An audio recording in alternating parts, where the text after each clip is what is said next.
Hello, this is Oregon Moto John. Just doing a little ride with my buddy Ed on the. I'm riding my 890 Adventure R. He's on his KTM 690 Enduro R, and we were just talking about how riding is good mental therapy.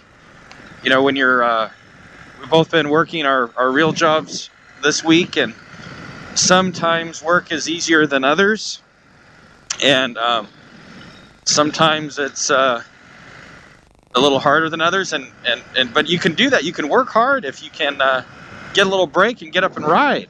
Like right now, we're watching the sunrise.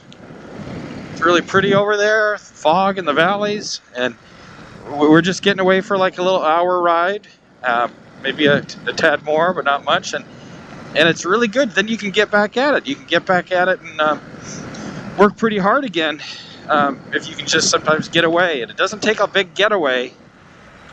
So motorcycles are fun. They give you that getaway, and plus, especially if you're doing it with a friend, it's good therapy to get out and you can talk and ride, especially with these headsets. These Sena headsets are nice because we can talk pretty much the whole time. But yeah, isn't there something about getting out, getting on a ride, gives you a little break from your work. Yeah, it's great on a day like this. We've both kind of been burning the candles at both ends, and it's mentally it's pretty nice to do. You kind of have to be. We started out in the fog on gravel, and so you almost have to just. You're kind of flying blind as far as the gravel. You're not sure what's really slick and what's marbly and what isn't, and it loose, and so it's a little sketchy when you can't see it. But man, it's amazing how the body is adapted to feel and adjust without actually seeing what you're riding on. Yeah, gravel's good practice too. You have to get some of those automated responses when you're riding.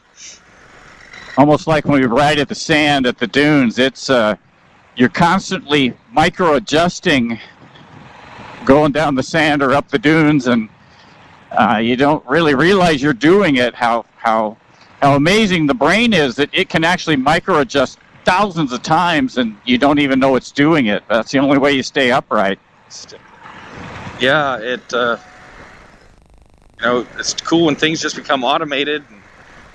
You make all those little adjustments, and we love riding on road. We'll get some footage of on our MT-09 sometime, but I do like gravel. I like the being off road. I like the scenery, and I do like the challenge of being on an unstable surface. So this gravel's pretty packed, but we were on some pretty loose gravel today that I didn't catch all that footage, but it kind of keeps your skills fresh. And I even hear I'm dodging sticks, dodging potholes. I mean, sometimes you're better off to go straight through them, but sometimes you don't know how deep they are, and you're better off going around it if it's not going to cause a problem.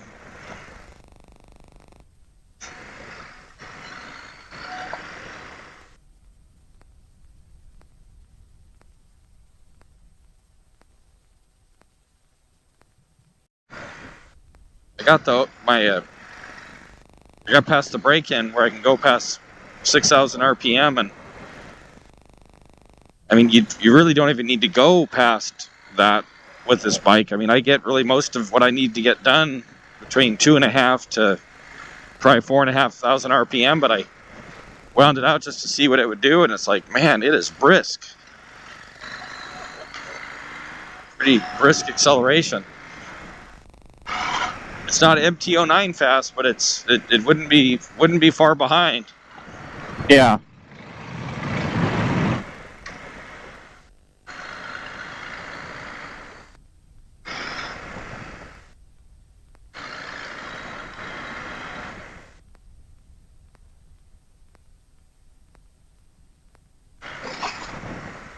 Off to the front end there over that chuck hole.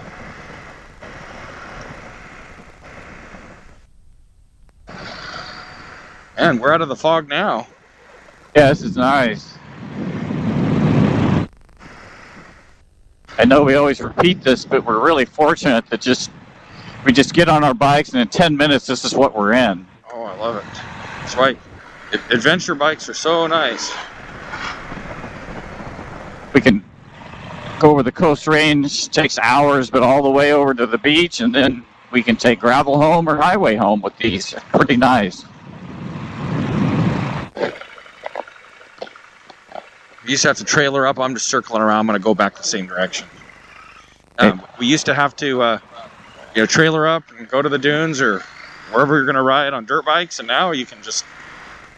Ooh, that's a deer up here in front of us. Where there's one, there's two. Yep, there's the other one. Yeah, there's always more than one. Always. Dancing along. Very nice. Yeah, I love how we just ride and you don't always have to even detail your bike out when you get back. Like with sand or other things, man, you just got to do it. But with, like today, we didn't get that filthy. And no, it's not bad today. We'll be riding again in the same kind of conditions. It's just going to get the same amount of dirt exposure. So I'll let it go sometimes a ride or two before I detail it out. Unless I need to service it, do something to it, then I always wash it before I service it because I don't like working on a dirty bike.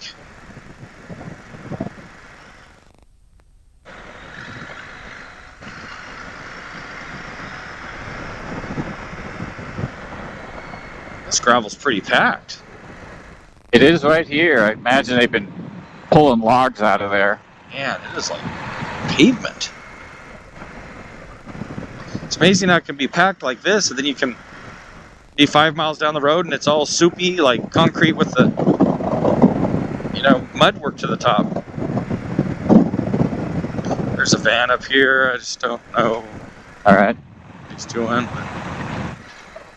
He's a delivery guy. Nowadays, they deliver in anything. Oh, they do. If they can just find an extra vehicle, they're off and rolling. I saw a UPS sticker on a Toyota Camry the other day delivering small boxes. I'm not kidding. I know. And I think Amazon was really short-handed for a while, and I saw people running around with Honda Accords and, just whatever their car was, they were filling up their trunk and back seat, and off they go. So, oh, this is loose. This is fairly freshly graded here. All right. I always like it. It's loose and has washboard. There's a little track here on the right, though, that we can hang out in.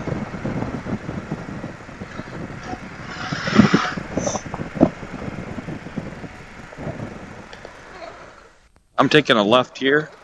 All right. This next road.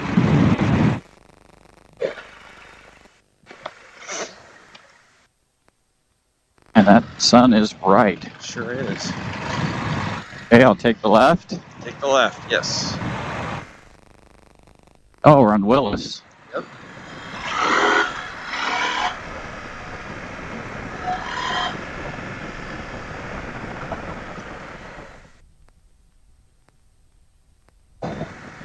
Funny, people talk about gaze fixation. I was coming around a corner a little faster than maybe I needed to, and there's a telephone pole mid-corner, and my gaze started to focus on that, and of course I start heading towards it. I'm like, okay, look around the corner, dummy. Yeah. You don't want to go to the telephone pole, but it's funny how your eyes do tend to snap on what you don't want to go towards, and that'll make you go towards it. Gotta kind of look at where you don't want to go, or where you want to go, I should say.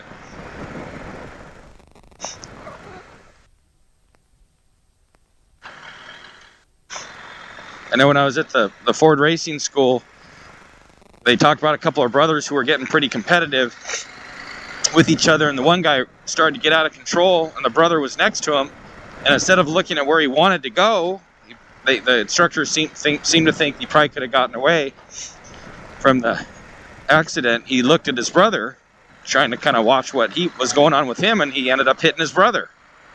Oh boy. So sometimes you end up looking where you don't want to go instead of where you want to go, but that really does make a difference.